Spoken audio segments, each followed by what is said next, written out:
ಮಂಡ್ಯದಲ್ಲಿ 4ನೇ ಸುತ್ತಿನ ಮತ ಎಣಿಕೆ ಮುಕ್ತಾಯ ಕಂಡಿದೆ. ಮಂಡ್ಯದ ವಿವರಗಳೇನೇನು?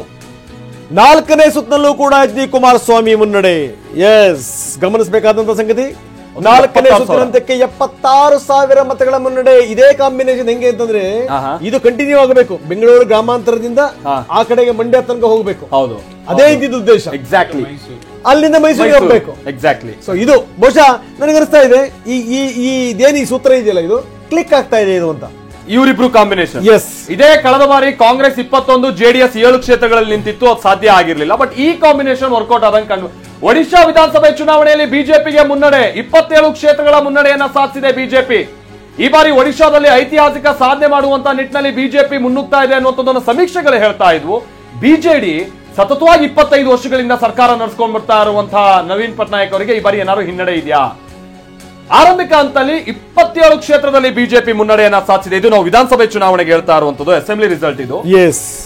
ಬಿಜೆಡಿ 15 ಕ್ಷೇತ್ರಗಳಲ್ಲಿ ಮುನ್ನಡೆ ಅನ್ನುವಂಥದ್ದು ಗೊತ್ತಾಗ್ತಾ ಇದೆ. ನವೀನ್ ಪಟ್ನಾಯಕ್ ಅವರಿಗೆ ಆರೋಗ್ಯ ಸರಿ ಇಲ್ಲ, ಜೊತೆ ಮಾತಾಡುವಂತ ಸಂದರ್ಭದಲ್ಲಿ ಕೈಕಾಲುಗಳು. ನಾರಾಯಣ ಬಾಲರಾಜು ನರ್ಸರಿ ಕೃಷಿ ಮಾಡಿ ತಿಂಗಳಿಗೆ 5 ಲಕ್ಷ ಗಳಿಸ್ತಿದ್ದಾರೆ. ನೀವು ಕೂಡ ಅವರಿಂದ ಕಲಿಬೇಕಾ? ಅವ್ರ ಜೊತೆ ವಿಡಿಯೋ ಕಾಲ್ ನಲ್ಲಿ ಮಾತಾಡಬೇಕಾ? ಈಗಲೇ ಫ್ರೀಡಮ್ ಆಪ್ ಡೌನ್ಲೋಡ್ ಮಾಡಿ. ನಡಕ್ತಾ ಇದ್ದಿದ್ದು ಜೊತೆಗೆ ಏನಂದ್ರೆ ಅವರು ತಮ್ಮೆಲ್ಲದರ ಉತ್ತರಾಧಿಕಾರಿಯನ್ನಾಗಿ ಒಬ್ಬ IAS ಅಧಿಕಾರಿ ಮಾಡಿದ್ರು. ತಮಿಳುನಾಡು ಮೂಲದ IAS ಅಧಿಕಾರಿಗೆ ಕೊಟ್ಟಿರುವಂತದ್ದು ಪಂಡಿನವರಿಗೆ. ಸೊ ಇದೆಲ್ಲದೂ ಕೂಡ ಅಂದ್ರೆ ಬಿಜೆಪಿ ಇದೆಲ್ಲವನ್ನೂ ಕೂಡ ತುಂಬಾ ಸಮರ್ಥವಾಗಿ ಜನರಿಗೆ ಮುಟ್ಟಿಸುವಂತ ಪ್ರಯತ್ನ ಮಾಡಿತ್ತು. ಹೌದು.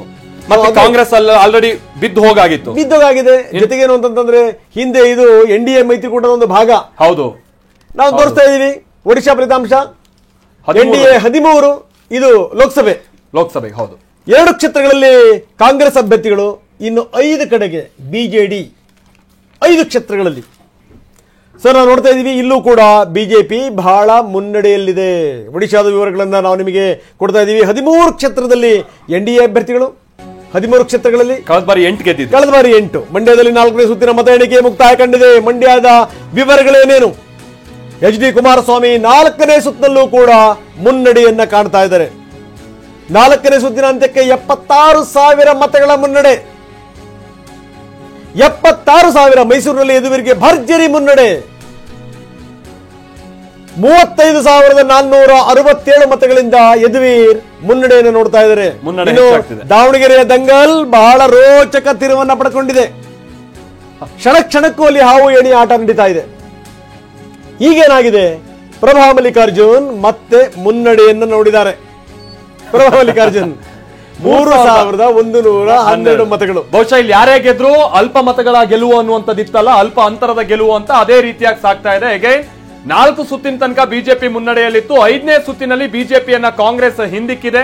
ಮಧ್ಯಪ್ರದೇಶದಲ್ಲಿ ಬಿಜೆಪಿ ಅಗೈನ್ ಈ ಬಾರಿಯೂ ಕೂಡ ಕ್ಲೀನ್ ಸ್ವೀಪ್ ನತ್ತ ಸಾಗ್ತಾ ಇದೆ. ಕಳೆದ ಬಾರಿ 1 ಕ್ಷೇತ್ರದಲ್ಲಾದ್ರೂ ಗೆದ್ದಿತ್ತು ಕಾಂಗ್ರೆಸ್, ಈ ಬಾರಿ ಅದು ಕೂಡ ಸಾಧ್ಯ ಆಗಲ್ಲ ಅಂತ ಕಾಣಿಸುತ್ತೆ. 29ಕ್ಕೆ 29 ಕ್ಷೇತ್ರದಲ್ಲಿ ಬಿಜೆಪಿ ಕ್ಲೀನ್ ಸ್ವೀಪ್ ನತ್ತ ಸಾಗ್ತಾ ಇದೆ ಅನ್ನುವಂಥದ್ದು ಗೊತ್ತಾಗ್ತಾ ಇದೆ. ಅಲ್ಲಿ ಹಾಗಾದ್ರೆ ಬಹುಶಃ ನಕುಲ್ನಾಥ್, ಕಮಲ್ನಾಥ್ ಇವರಿಗೆಲ್ಲ ಸೋಲು ಅನ್ನುವಂಥದ್ದು ಈ ಸಲ ಸಾಧ್ಯ ಆಗುತ್ತೆ ಅಂತ ಕಾಣಿಸುತ್ತೆ. ಮಧ್ಯಪ್ರದೇಶದಲ್ಲಿ ಕ್ಲೀನ್ ಸ್ವೀಪ್ ನತ್ತ ಬಿಜೆಪಿ, ಈ ಕಡೆ ಬಿಹಾರದಲ್ಲೂ ಕೂಡ NDA ಮೈತ್ರಿಕೂಟ ಮುನ್ನಡೆಯನ್ನ ಸಾಧಿಸ್ತಾ ಇದೆ. ಈ ಮುಖೇನವಾಗಿ ಅಲ್ಲಿ RJD ಹಾಗೆ ಕಾಂಗ್ರೆಸ್ ಕಾಂಬಿನೇಷನ್ ಅಂತ ವರ್ಕೌಟ್ ಆದಂಗೆ ಕಂಡು ಬರ್ತಾ ಇಲ್ಲ. ಇನ್ನು ಪಕ್ಕಕ್ಕೆ ನಾವು ಏನು ಉತ್ತರ ಪ್ರದೇಶಕ್ಕೆ ಹೋದ್ರೆ ಮಾತ್ರ NDAಗೆ ಸ್ವಲ್ಪ ಹೊಡೆತ ಕೊಟ್ಟಂಗೆ ಕಂಡು ಬರ್ತಾ ಇದೆ. ನೋಡಿ, ಮಧ್ಯಪ್ರದೇಶದ ಫಲಿತಾಂಶ ಈ ಬಾರಿಯ ವಿಧಾನಸಭಾ ಚುನಾವಣೆಯಲ್ಲೂ ಕೂಡ ಬಹಳ ದೊಡ್ಡ ಕಮಾಲ್ ಮಾಡಿತ್ತು ಮಧ್ಯಪ್ರದೇಶದಲ್ಲಿ ಬಿಜೆಪಿ. ಕಾಂಗ್ರೆಸ್ ಬಹಳ ಗೆಲುವಿನ ವಿಶ್ವಾಸದಲ್ಲಿದ್ರು ಕೂಡ ದೊಡ್ಡ ಮರ್ಮಾಘಾತ ಆಗಿತ್ತು. ಆದ್ರೆ ಆ ಸೋಲಿನಿಂದ ಎಚ್ಚೆತ್ಕೊಂಡು ಬೇರೆ ಬೇರೆ ತರಹದ ತಂತ್ರಗಾರಿಕೆ ಮುಖೇನವಾಗಿ ಪುಟಿದೇಳೋ ಪ್ರಯತ್ನವನ್ನ ಕಾಂಗ್ರೆಸ್ ಅಷ್ಟಾಗಲ್ಲಿ ಮಾಡಿಲ್ಲ. ಅಲ್ಲಿ ಫ್ರಂಟ್ ಲೈನ್ ಅಲ್ಲಿ ಇದ್ದಂತ ಕಮಲ್ನಾಥ್ ಹಾಗೆ ಪುತ್ರ ನಕುಲ್ನಾಥೇ ಪಕ್ಷದ ವಿರುದ್ಧ ಬೇಸೆತ್ತು ಪಕ್ಷ ಬಿಟ್ಬಿಡ್ತಾರೆ ಅನ್ನುವಂತ ಸನ್ನಿವೇಶಕ್ಕೆ ಬಂದಿದ್ದು ಮತದಾರರಿಗೆ ಬೇರೆ ಸಂದೇಶವನ್ನೇ ಕೊಟ್ಟಿರಬಹುದು. ಮಾಜಿ ಸಚಿವರುಗಳಿಗೆ ಲೋಕಸಭೆಯಲ್ಲಿ ಏನಾದ್ರೂ ಲಕ್ಕಿದ್ಯಾ? ಯಾಕಂದ್ರೆ ವಿ ಸೋಮಣ್ಣ 12,000 ಮತಗಳ ಮುನ್ನಡೆಯನ್ನ ಸಾಧಿಸಿದ್ದಾರೆ. ಅದಾದ ಜೊತೆಗೇನೆ ಈ ಕಡೆ ಚಿಕ್ಕಬಳ್ಳಾಪುರದಲ್ಲಿ ಡಾಕ್ಟರ್ ಕೆ ಸುಧಾಕರ್ ಅವರು ಕೂಡ ಮುನ್ನಡೆಯನ್ನ ಸಾಧಿಸಿದ್ದಾರೆ. ಎಷ್ಟು ಲೀಡ್ ಆಗಿದೆ ಏನು ಎತ್ತ ಇನ್ ಗೊತ್ತಾಗ್ಬೇಕಿದೆ. ಬಳ್ಳಾರಿಯಲ್ಲಿ ನೋಡಿ, ಶ್ರೀರಾಮುಲು ಅವರು ಮತ್ತೆ ಈಗ ಮುನ್ನಡೆಗೆ ಬಂದಿದ್ದಾರೆ, ಅಲ್ಪ ಮತಗಳ ಮುನ್ನಡೆ ಸಾಧಿಸಿದ್ದಾರೆ.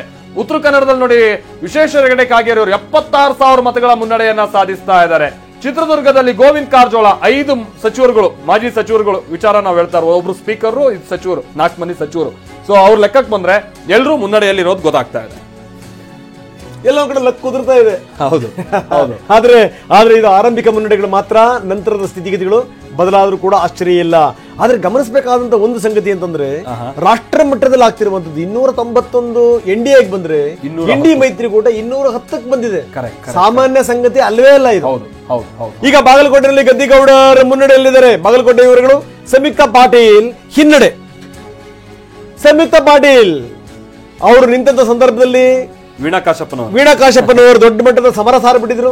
ಇದೆಲ್ಲದ ನಡುವೆನೂ ಕೂಡ ಗೆಲ್ತೀನಿ ಅನ್ನುವಂತ ವಿಶ್ವಾಸ ಇತ್ತು. ಅವರ ತಂದೆ ಕೂಡ ಬಹಳಷ್ಟು ಎಫರ್ಟ್ ಹಾಕಿದ್ರು. ಆದ್ರೆ ಇದೆಲ್ಲದರ ಹೊರತಾಗಿನೂ ಕೂಡ ಅವರು ಹಿನ್ನಡೆಯನ್ನು ನೋಡ್ತಾ ಇದ್ದಾರೆ. ಹಾವೇರಿಯಲ್ಲಿ ಮಾಜಿ ಸಿಎಂ ಬೊಮ್ಮಾಯಿ ಅವರಿಗೆ ಮತ್ತೆ ಮುನ್ನಡೆ.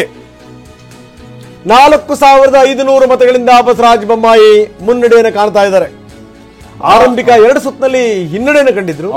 ಅದಾದ್ಮೇಲೆ 2 ಸುತ್ತಿನಲ್ಲಿ ಮುನ್ನಡೆ. ಬಹಳ ದೊಡ್ಡ ಮುನ್ನಡೆ ಅಲ್ಲದೆ ಹೋದ್ರು ಕೂಡ ಅವ್ರಿಗೆ ಸ್ವಲ್ಪ ಸಮಾಧಾನ ತಂದಿರುವಂತಹ ಮುನ್ನಡೆ ಇದು. ಆರಂಭಿಕ ಹಂತದಲ್ಲಿ 4 ಸುತ್ತಿನ ಮತದಾನದ ಮತ ಎಣಿಕೆ ಮುಗಿದಿದೆ ಅನ್ನುವಂಥದ್ದು ಗೊತ್ತಾಗ್ತಾ ಇದೆ. 4 ಸುತ್ತಿನ ಮತ ಎಣಿಕೆಯ ನಂತರದಲ್ಲಿ ಈ ಅಂತರವನ್ನ ಅವರು ಕಾಪಾಡ್ಕೊಳ್ತಾ ಇದ್ದಾರೆ. ಆನಂದ್ ಗರ್ದೆ ಅವರ ಮಟ್ಟಕ್ಕೆ ಹಿನ್ನಡೆ ಆಗ್ತಾ ಇದೆ. ನಾವು ಅದನ್ನೇ ಹೇಳ್ತಾ ಇದ್ದು, ಹಾವೇರಿಯಲ್ಲಿ ಇರುವಂತ 8 ಕ್ಷೇತ್ರಗಳ ಪೈಕಿ 7 ಕಾಂಗ್ರೆಸ್ ಇರುವಂತದ್ದು. ಆಮೇಲೆ ಅವರೇ ಪ್ರತಿನಿಧಿಸುವಂತ ಶಿಗ್ಗಾವಿ ಧಾರವಾಡಕ್ಕೆ ಸೇರೋದು. ಉಮೇಶ್ ಜಾಧವ್ಗೆ ಈಗ ಮತ್ತೆ ಮುನ್ನಡೆ. ಬಿಜೆಪಿ ಅಭ್ಯರ್ಥಿ ಕಳೆದ ಬಾರಿ ಮಲ್ಲಿಕಾರ್ಜುನ ಖರ್ಗೆ ಅವರನ್ನ ಮಣಿಸಿದ್ದಂತ ಉಮೇಶ್ ಜಾಧವ್ ಈ ಬಾರಿಯೂ ಕೂಡ ಬಹಳ ಫೈಟ್ ಕೊಡ್ತಾ ಇದ್ದಾರೆ. 3700 ಮತಗಳ ಮುನ್ನಡೆಯನ್ನ ಸಾಧಿಸಿದ್ದು ಕೈ ಅಭ್ಯರ್ಥಿ ರಾಧಾಕೃಷ್ಣ ದೊಡ್ಮನಿ ಅವರು ಅಂತಂದ್ರೆ ಮಲ್ಲಿಕಾರ್ಜುನ ಖರ್ಗೆ ಅವರ ಅಳಿಯ ಹಿನ್ನಡೆಯನ್ನ ಸಾಧಿಸ್ತಾ ಇದ್ದಾರೆ. ಬಹಳ ಹಿನ್ನಡೆ ಏನಲ್ಲ, 3000 ಮತಗಳ ಹಿನ್ನಡೆಯನ್ನ ಅವರು ಸಾಧಿಸ್ತಾ ಇರುವಂತದನ್ನ ನೋಡ್ತಾ ಇದೀವಿ.